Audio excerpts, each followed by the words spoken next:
Saya di sini pegang HP-nya satu aja bang. Coba buka di situ aja.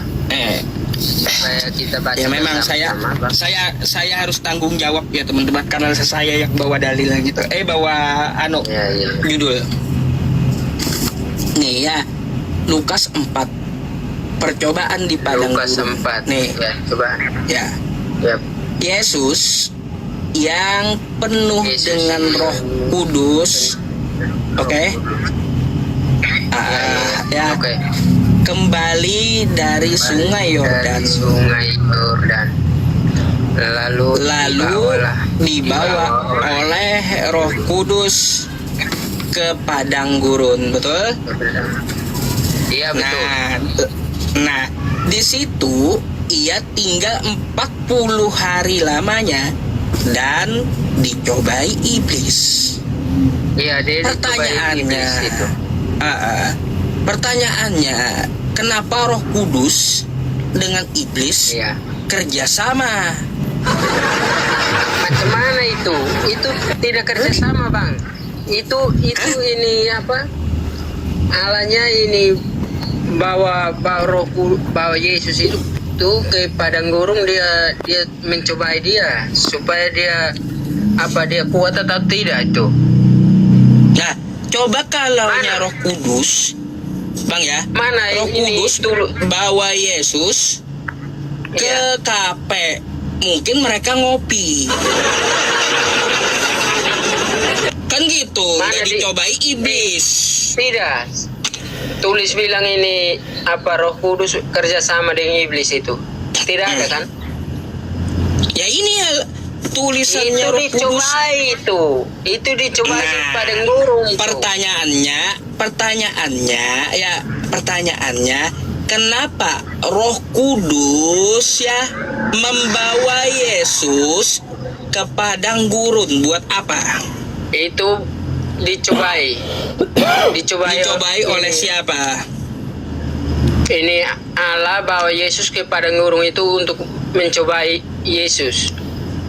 Ya, mencobai Yesus. Siapa yang mencobai Yesus? Kok Allah yang mencobai dia. Berarti Roh Kudus kerjasama dengan iblis berarti. Tidak tulis begitu kan? Untuk dari apa? Untuk mencobai Yesus, betul nggak?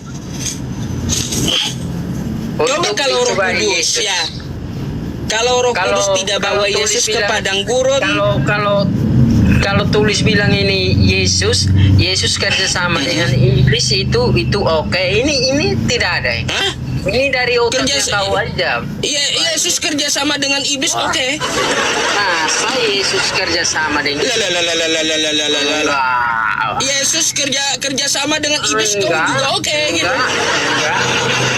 Enggak, Yesus tidak kerjasama dengan iblis. Itu cuma cobai aja itu. Bukan berarti kerjasama oleh iblis. Betul nggak berarti Roh Kudus ya membawa Yesus ke padang gurun untuk dicobai iblis, betul? Iya betul. Pertanyaannya berarti Roh Kudus kerjasama dengan iblis gitu? Masa kerjasama dengan iblis? Kecuali ini ada tertulis di situ bilang ini dia ini kerjasama dengan iblis. Itu saya belum percaya. Tapi itu kamu yang bicara itu. Nah, kalau dia tidak kerjasama, apa tujuan Roh Kudus membawa Yesus ke padang gurun? Itu dicobai oleh setan itu. Berarti Roh Kudus kerjasama dengan iblis, kan gitu? Kecuali tertulis di situ juga Yesus kerjasama dengan iblis. Itu salah, Pak. Seharusnya Bang ya, Roh Kudus tuh bawa Yesus ngopi di kafe kayak gitu, atau ke lapangan sepak bola kayak biar menghindari iblis gitu. Macam mana? Ini Al-Quran itu begitu ya, bilang Yesus ini Muhammad ini pergi ngopi di kafe atau gini pokoknya gitu ya. nggak nyambung, nggak ngerti saya. Iya. Ya ini dia, kamu jawab aja. Tulis di situ. Gimana? Kalau ini bukan kerjasama, lalu ngapain mereka? Itu dicobain, bukan kerjasama. Kalau bilang ini apa di kerjasama, oke lah. Itu saya percaya kalau tertulis di Injil. Ini tidak tertulis di Injil, itu untuk mencobai aja itu. Baik, ya. Jadi Bang ya, Tuhan kamu itu dia Tuhan bukan saya. cuma sekali ya, bukan cuma sekali gitu loh kerjasama dengan iblis, tapi Masa berkali-kali. kerja sama dengan iblis? Kok saya tidak percaya kalau kerja sama dengan iblis itu. Baik, sekarang Kecuali saya mau ada tanya lagi ya. Ada tertulis di situ bilang Ini lain hal dia lagi yang saya kerjasama tanya ya. Banyak. Seringkali dia kerjasama dengan iblis. Ini coba saya tanya dulu Iya. sama Anda. Iya. Hal lain selain Yesus dibawa dicoba ini. Iya. Penyalipan tuh rencana siapa? Itu ini penyalipan itu ini rencananya ini apa? Ini orang Yahudi itu. Orang Yahudi, bukan rencana Tuhan. Bukan itu. Nah, beda lagi kan jawabannya Kristen nih ya teman-teman. Baik, ya Kalau berarti disalibkan, ya apa gimana? Ya, jadi kalau menurut Kalau kamu disalibkan ya itu ini apa, penyalipan. dia untuk penebus dosa-dosa umat manusia itu. Oh, berarti manusia yang menyalibkan Yesus itu kerjasama dengan iblis gitu. Masa manusia ini kerjasama dengan iblis? Mana tulis di situ? Ada tertulis Ini ya. Aduh. Mana? Saya melihat. Saya melihat semua teksnya. Ya, baik. Bentar ya, saya buka dulu. Mungkin ini apa abang yang apa Nih, ya. ya.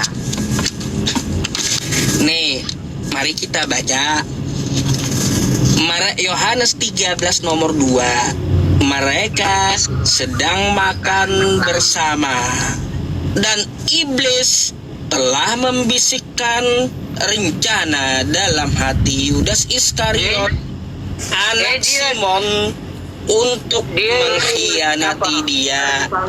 Pertanyaannya ya Bang ya, kata kamu penyalipan ini rencana manusia, berarti di sini iblis kerjasama dengan manusia untuk menyalibkan Yesus.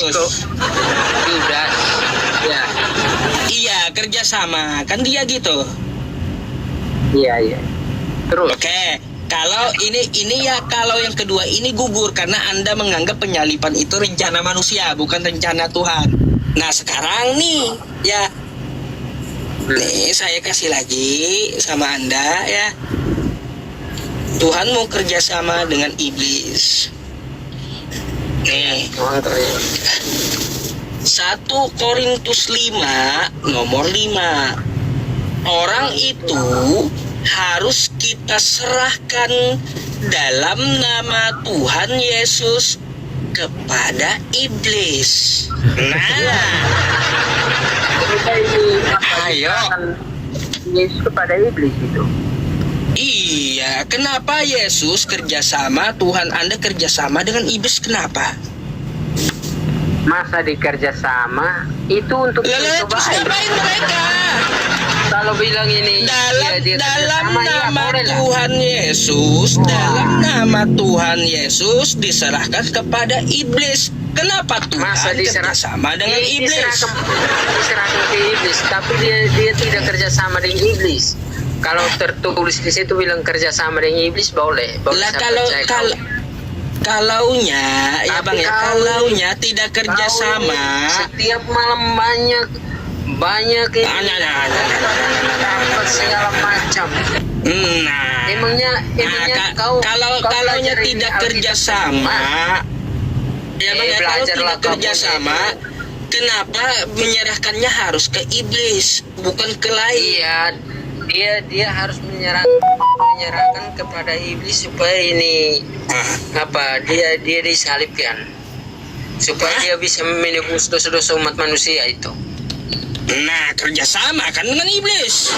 Mana di kerjasama? Kalau di situ tertulis bilang kerjasama boleh, abang. Nah, Abang kalaunya bukan kerjasama, bang ya.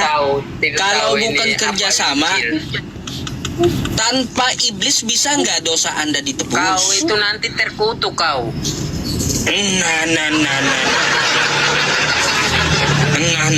Nah, udah mulai keluar sifat iblisnya. Nanti kau terkutuk kau. Nanti tidak lama kau jatuh dari motor, dari mobil ke.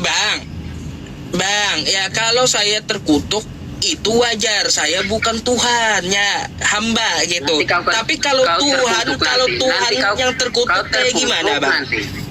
Tanya saya punya mulut ini aja.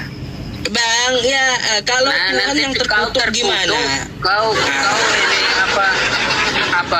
Bang ya. Menghina agama kami itu. Nah, saya bukan menghina. Saya itu membaca. Nih, ya. Membacakan kitabmu nih, ya. Nih. Kristus telah menebus kita dari kutuk hukum Taurat dengan jalan menjadi kutuk karena kita. Sebab ada tertulis, terkutuklah orang yang digantung pada kayu salib. Jadi kalau saya terkutuk wajar, bang. Tapi kalau Tuhan yang terkutuk, waduh, macam mana, bang? Abang menuhankan Tuhan yang Tuhan itu ini dia bukan terkutuk, tapi dia penyalibkan ini karena dia menebus dosa-dosa umat manusia, bang. Bukan dia terkutuk apa segala macam. Wajarlah Tuhanmu terkutuk karena dia kerjasama dengan iblis. Ini salib itu dia hanya ini penebus dosa-dosa umat manusia, abang. Dia ada tertulis di sini tuh. Makanya saya bilang Tuhanmu menjadi terkutuk kayak gini gara-gara kerjasama dengan iblis.